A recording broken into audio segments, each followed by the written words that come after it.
Yeah.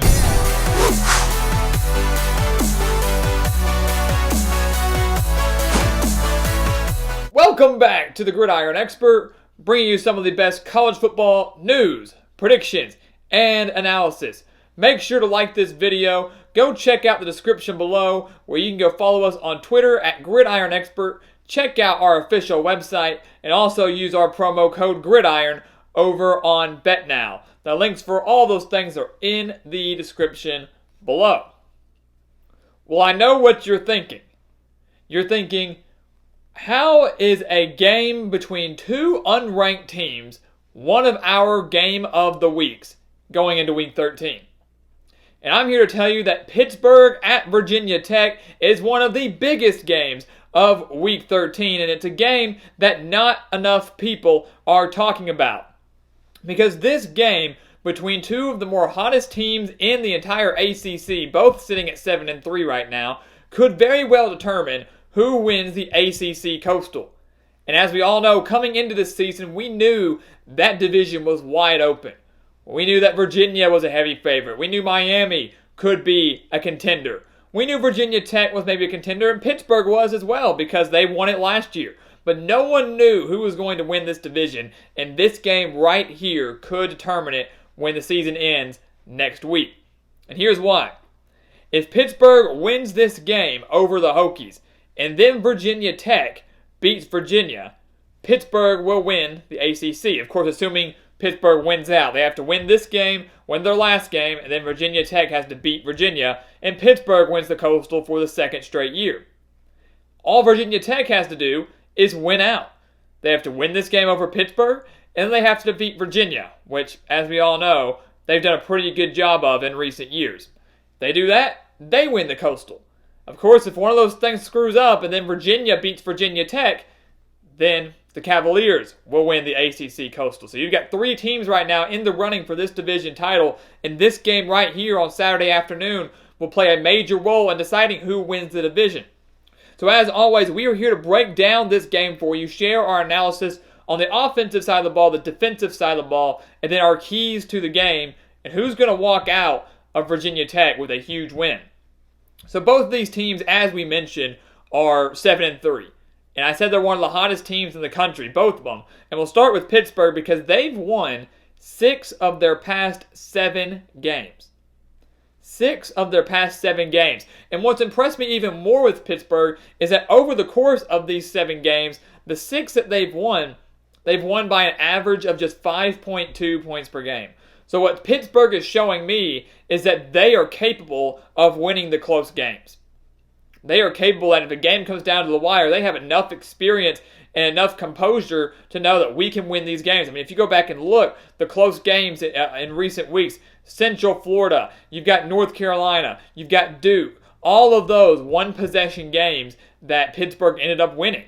So that's something that could benefit them in what could be a close one on Saturday. For Virginia Tech, they have won 5 of their past 6 games since that 45-10 home loss against Duke back in September.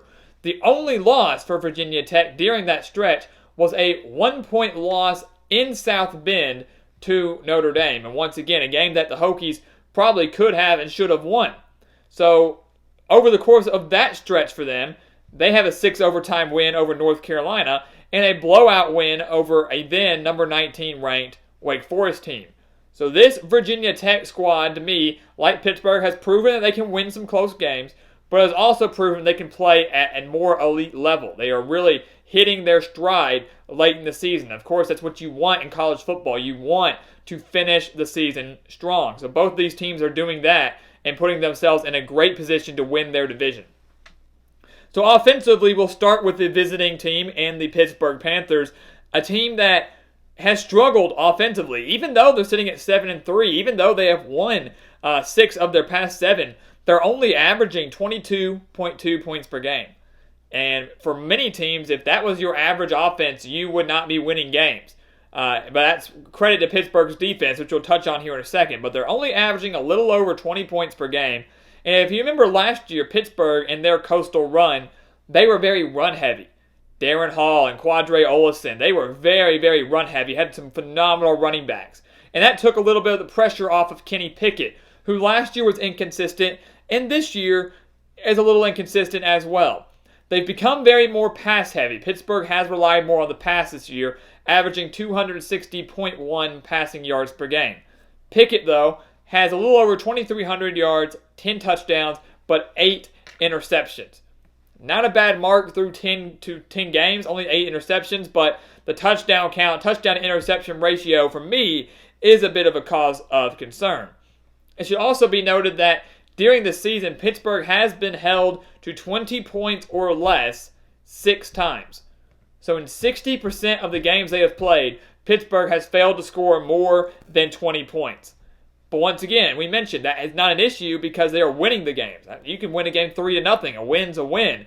And once again, they've proven that they can win in the close games and have proven that they can get into those high-scoring games. They can still kind of rise to the occasion if it becomes a shootout. If you go back and look at the Central Florida game, 35-34. You've got the Duke game that they won 33-30. And then you've got North Carolina just last week that went to overtime, Pittsburgh winning that game 34-27. So the offense is capable of turning it on and keeping up with another opponent if they start trading scores. So something to keep in mind for Pittsburgh going up against Virginia Tech here.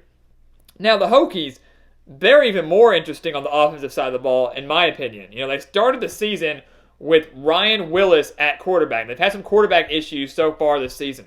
He starts the season, and then Justin Fuente decides to switch to the sophomore quarterback in Hendon Hooker in that Miami game. A Miami game that Virginia Tech won 42-35 on the road. Hooker, the sophomore, has 981 passing yards, 8 touchdowns, and 0 interceptions. Hasn't thrown one yet. He's been playing extremely well. He also is a little bit mobile. Has over 230 rushing yards and 4 rushing touchdowns this season. That could pose a bit of an issue for this Pittsburgh defense. They've got a phenomenal pass rush that we'll talk on here in a second, but they're going to be facing a mobile quarterback that has the ability to extend plays with his legs, whether he's going to take off and run with it or just roll out and extend the play to find an open receiver. Virginia Tech offensively, they're averaging 31.1 points per game, and they are extremely balanced. One of the more balanced teams in the ACC. 214.4 passing yards per game and 178.8 rushing yards per game. So they are doing extremely well, kind of balancing it with Hendon Hooker. And then you've got Deshaun McCleese, a running back. They're doing a very good job balancing the offensive side of the ball. And that's what you need in a game like this, and that's what you need if you're trying to go out and win a division title. The biggest storyline for me offensively for Virginia Tech, listen to this, and this could be obviously the trend that Virginia Tech is showing to me could be the difference maker in this one. With Ryan Willis at quarterback over their first 4 games, Virginia Tech was scoring 23.3 points per game. So very similar to the mark Pittsburgh is at going into this one. Since they made that quarterback change after 4 weeks and switched to Hendon Hooker, Virginia Tech is averaging 36.7 points per game. That's nearly a 2-touchdown difference, guys. That's over a 13-point difference in the points that they were scoring with Ryan Willis and the points they are now scoring with Hendon Hooker at quarterback. And so that could be a difference maker, and this change in offense could be a difference maker going up against a Pittsburgh defense that has played extremely well so far.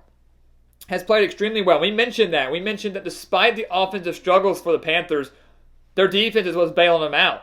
And once again, it doesn't matter how you get the win. It matters that you get it done. And Pat Narduzzi and his squad are doing just that. Pittsburgh's only allowing 20.8 points per game. And the big number you want to circle in this one is the fact that Pittsburgh's only allowing 90.9 rushing yards per game. Very, very sound rushing defense. And as we mentioned, Virginia Tech is averaging nearly 180 rushing yards per game. So that's double what Pittsburgh's allowing. So what's going to happen here? Is Virginia Tech going to have their way with Deshaun McCleese, or is Pittsburgh going to shut them down and force Hendon Hooker to win this game through the air? And of course, we'll touch on that in our keys to the game, but a storyline and a stat that you need to keep your eye on. Additionally, we mentioned that Pittsburgh earlier was held to 20 points or less 6 times this season. 20 points or less offensively 6 times this season. Defensively, Pittsburgh has held their opponents to 20 points or less 6 times this season. So in 60% of their games, Pittsburgh has failed to score more than 20 points, but they've also allowed no more than 20 points. And that's extremely impressive. Extremely impressive. Once again, showing why Pittsburgh's 7-3 right now, not necessarily because of their offense, but because of their defense. And additionally, final point on Pittsburgh's defense is their rushing attack.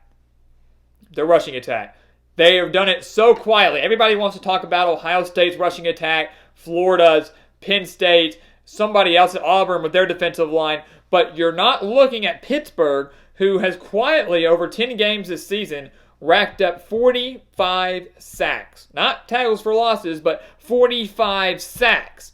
That means they're averaging 4.5 sacks per game.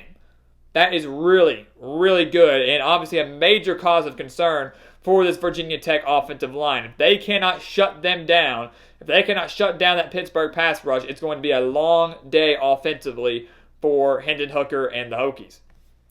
For Virginia Tech, a very big storyline you want to follow in this game is that this will be not only senior day for all the Hokie seniors, because they will be traveling to Virginia next week, but this is also Bud Foster's last game at Lane Stadium.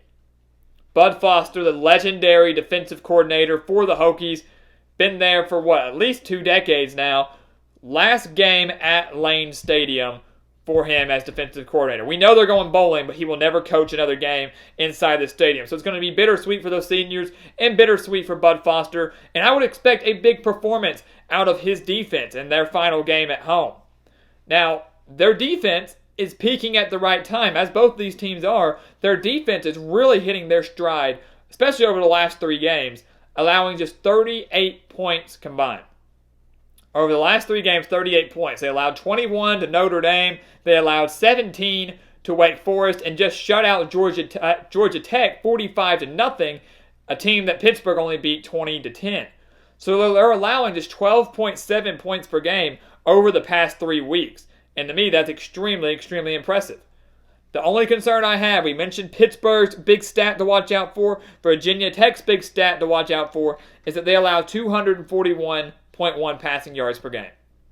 And I know we mentioned that Kenny Pickett at times has been inconsistent, at times has been turnover prone, but he is coming off a career day where he threw for 359 yards against North Carolina. So he threw for nearly 400 yards against North Carolina. That was just last week. If he stays hot, he could pose a problem and an issue for Virginia Tech's defense. So what will be the keys for the game in Blacksburg this Saturday? What is going to be the difference maker for both teams that can get them this win and keep their coastal hopes alive?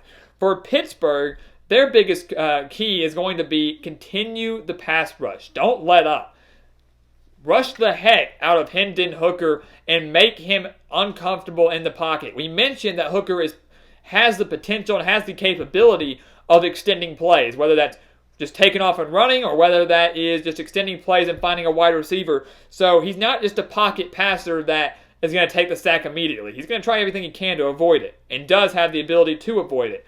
So Pittsburgh needs to continue that pass rush, and they need to contain him in the pocket. If you can't get to him, at least don't let him escape. Don't let him extend plays. Keep him contained in that pocket, and I think they'll do a very good job of that. Secondly, for Pittsburgh, take care of the football. They've been turnover prone. I'm looking at you, Kenny Pickett. They have been turnover prone as of late. Have a couple of bad turnovers here and there that could have been costly had their defense not been able to step up and bail them out. I don't know if their defense would be able to do that in a game like this. So Pittsburgh, on the road especially, has to take care of the football. If they're unable to do that, then they are not going to win this game. Kenny Pickett has to have another great game like he did against North Carolina, has to take care of the football, and has to lead the Panthers on long, methodical drives. For Virginia Tech, first thing I got to say is just finish strong. It's your last home game. It's the last home game for the seniors. It's your last one for Bud Foster. We mentioned it but before, we'll mention it again. Emotions can play a very big role in how a football team performs. If you're coming off a horrible, crushing, devastating loss, you're probably not going to be playing at your best the week after. You lose a player to injury, or a coach gets fired, or something like that. How is your team going to respond? And so in a game like this for Virginia Tech, with their seniors going out on their final game, with their defensive coordinator going out in their final game at home, finish strong, stay composed, but just try to win this game. Don't let your emotions get the best of you, obviously. Don't let your emotions be too much that you kind of get distracted by these storylines. But also, the emotions can play a big role in this one for both of these squads to try to get a win. Secondly, for Virginia Tech, back to the football, take away the emotions. Attack on the ground. Rush, rush, rush with Deshaun McCleese. You look at this, Pittsburgh's only allowing 90 rushing yards per game. That's not good for the potent Virginia Tech rushing attack. But if you run enough, I guarantee you Virginia Tech is going to break out a couple big runs with McCleese. He's too good. This running game is too good. And if you do it enough, you're going to set up an opportunity for Hooker to hit some receivers deep. We know that if you run enough, you're going to set up the pass. If you pass enough, you're going to set up the run. I think Virginia Tech pounds the rock against a stiff Pittsburgh defense. They do that enough, they can set up the play action and set up the passing game with Hendon Hooker. So that is their key. Open up the pass by running. So in this game on Saturday afternoon, one that could very well determine the ACC Coastal, what is going to happen? Virginia Tech is going to win. Pittsburgh has done so well over the past 7 games, winning 6 of the past 7, as we mentioned. They've shown the ability to win in the very close games, but Virginia Tech has shown that as well. I always look back to that 6 overtime victory over North Carolina. Virginia Tech has shown that as well. I think Virginia Tech has more offensive firepower. I think they're more consistent and balanced offensively than Pittsburgh is. And I think if Virginia Tech hones in on the passing game with Kenny Pickett, forces some turnovers, forces some struggles, Pittsburgh's not going to be able to win this game solely on the ground. Lane Stadium's an extremely difficult place to play, and with all the emotions and stakes surrounding this game, I just don't see the Hokies losing at home. So Virginia Tech gets the win. They win this, they're 8-3. They're 1 win away over their rival in Virginia of clinching the ACC Coastal and finishing the season at 9-3, which I can guarantee you after that Duke loss back in September, no one thought possible. So guys, thank you for watching us here on YouTube. Once again, check out everything in the description below. So follow us on Twitter, go to our official website, and use that promo code Gridiron over on BetNow. The links for all those things in the description below. And once again, thank you for watching. Please continue to like, comment, and subscribe. And we'll see you next time on the Gridiron Expert.